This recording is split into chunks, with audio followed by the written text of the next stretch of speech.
Здравствуйте! Сегодня речь пойдет о жемчуге.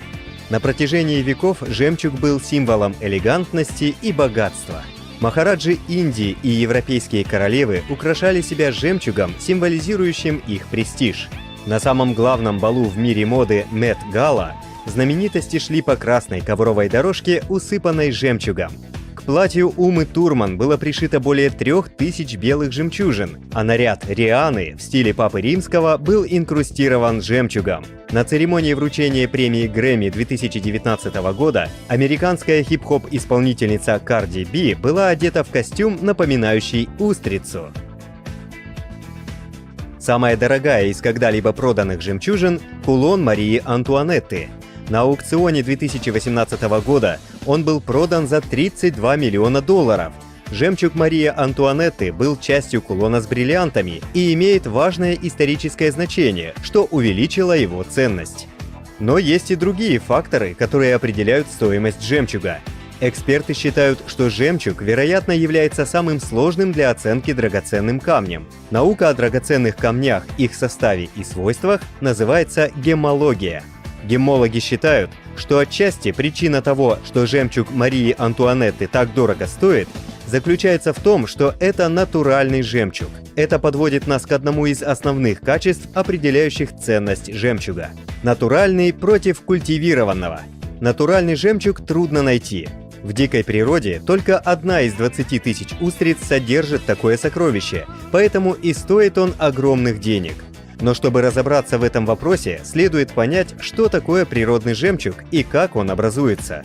Природные жемчужины образуются, когда какой-либо раздражитель, обычно маленький организм, проникает в раковину моллюска, например, устрицы или мидии. Чтобы защитить себя от захватчика, моллюск начинает покрывать инородное тело перламутром, то есть тем же материалом, которым покрыт внутренний слой его раковины. Моллюск продолжает это делать, пока раздражитель не превратится в блестящую жемчужину. Культивированный жемчуг образуется в результате того же процесса, только раздражитель не попадает в раковину случайно, а намеренно помещается туда человеком.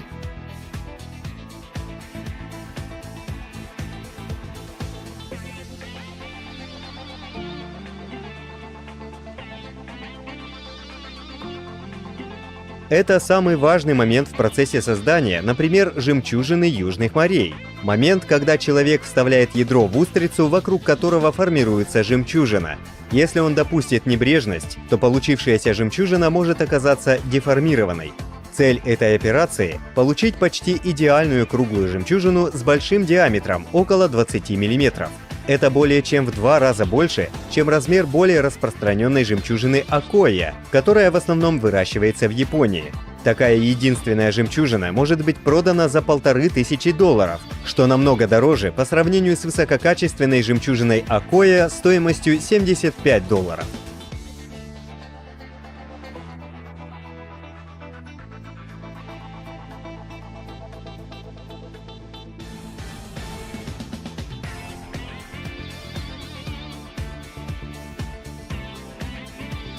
Ожерелье из почти идеального жемчуга южных морей может стоить более $200 000. Итак, почему же культивированный жемчуг так сложно изготовить и почему эти жемчужины такие дорогие? Южные моря находятся в южной части Тихого океана. В этих водах, недалеко от побережья Индонезии и Филиппин, расположены жемчужные фермы.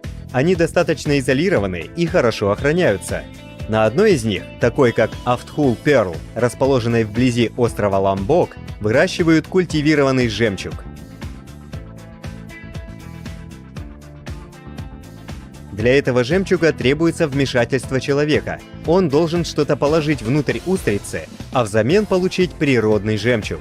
Жемчуг южных морей – самая дорогая разновидность культивированного жемчуга. Отчасти это связано с длительностью времени, которое уходит на изготовление жемчужин южных морей.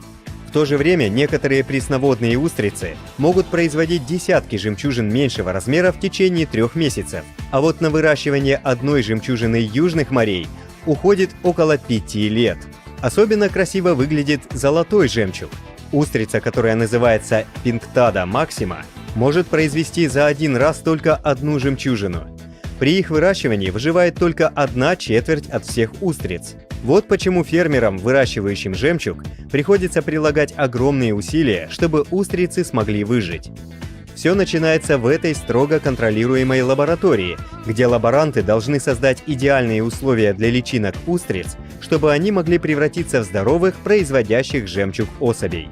Фермеры должны поддерживать температуру в помещении ровно 20 градусов по Цельсию, а также кормить личинок фитопланктоном, необходимым им для роста.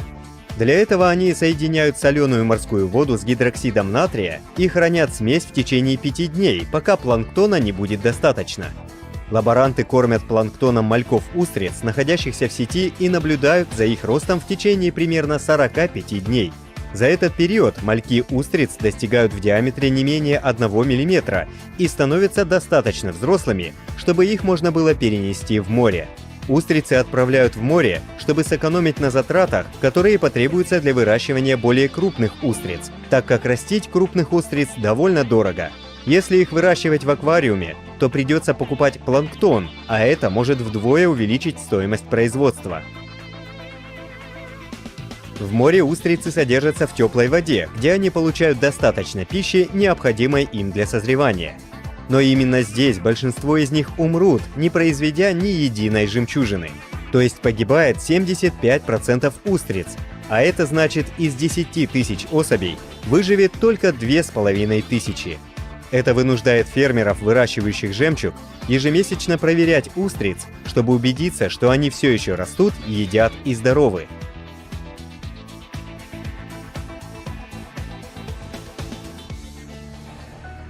Сетки помещаются на глубине 15 метров от поверхности моря. Целый штат ныряльщиков ежедневно наблюдает и заботится за миллионами моллюсков, но особое внимание уделяется королевским устрицам, которые производят золотые жемчужины. Ведь она произведет одну жемчужину лишь через несколько лет. Смотрители за устрицами проводят большую часть своей жизни на ферме, работая только ради одной цели – получения идеальной золотой жемчужины. Они вытаскивают сети с устрицами из моря и чистят их раковины. Они делают все для того, чтобы предотвратить нападение хищников, питающихся устрицами, и в конечном итоге сокращающим их численность. Регулярная чистка позволяет избавиться от грязи и всяких паразитов, включая ядовитых улиток, а также морских червей, которые прилипают к грязным раковинам. Они часто просто мешают устрицам принимать пищу. После 2 лет усиленного кормления, когда устрицы становятся достаточно большими, можно начинать процесс имплантации. Для культивированного жемчуга имплантация является наиболее важным этапом. Когда ядро вживляется, устрица воспринимает его как раздражитель и реагирует, выстраивая вокруг него защитный слой перламутра. Впоследствии оно становится жемчужиной. На открытой устрице сотрудник показывает место, куда имплантировано ядро. То, что называется ядром, обычно сделано из раковин мидий.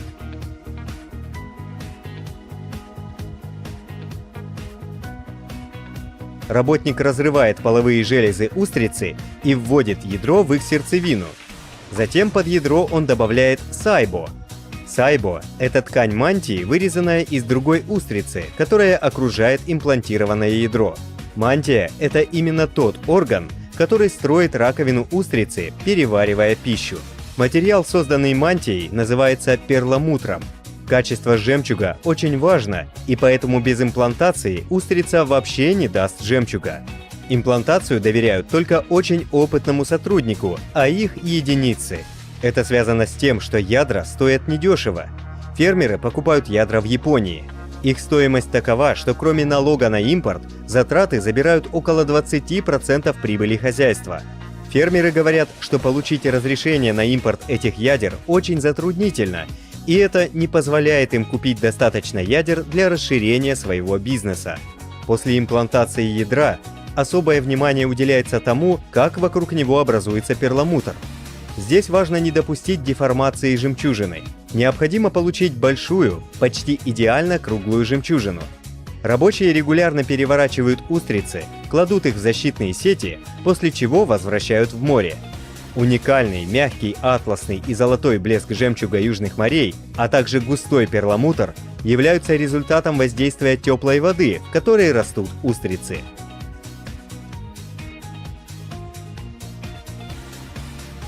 Густой перламутр означает, что жемчужина будет большой. Чтобы перламутр рос равномерно, раковины нужно регулярно переворачивать, и этот процесс не может быть прерван ни разу. Сотрудники должны быть уверены, что эти раковины обязательно будут перевернуты каждые 3 дня в течение 40 дней. Через 40 дней рабочие вынимают устриц из моря и еженедельно их чистят. Каждый месяц специалисты проверяют имплантированные устрицы и смотрят, как развивается жемчужина. Примерно через 6 месяцев специалисты могут убедиться, прошла ли имплантация успешно.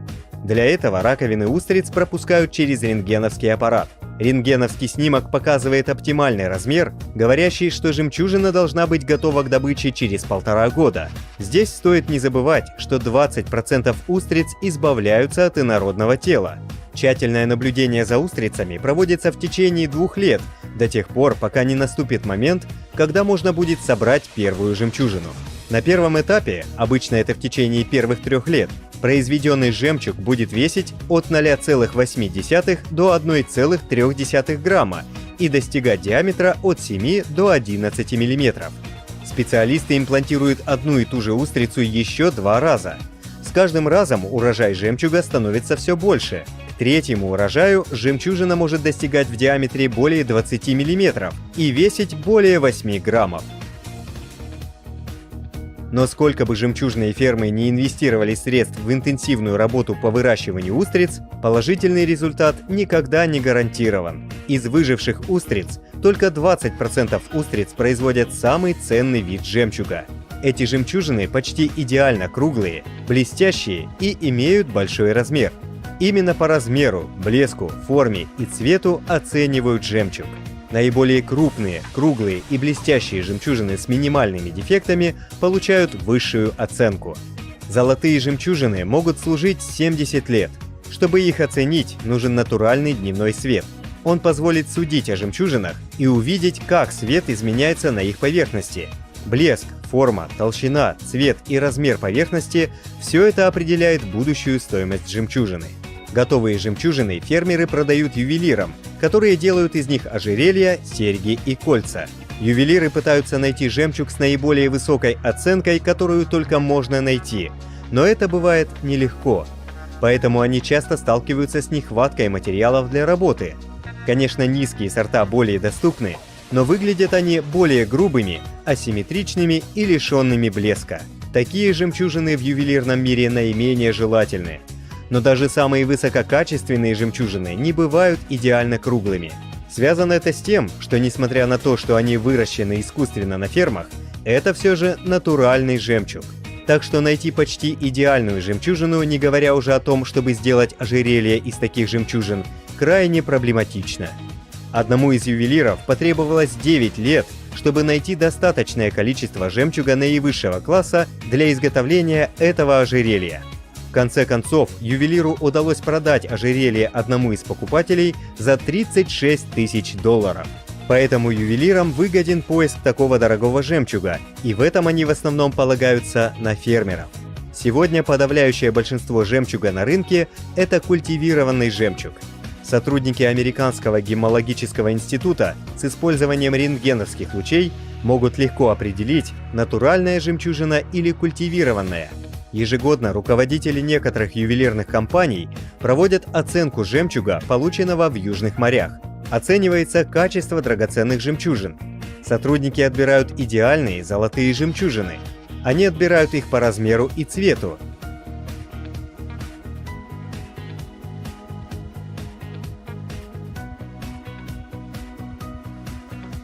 Высококлассные специалисты способны на глаз различать 25 оттенков золота. Только 2 совершенно одинаковых оттенка могут быть использованы для производства жемчужных сережек.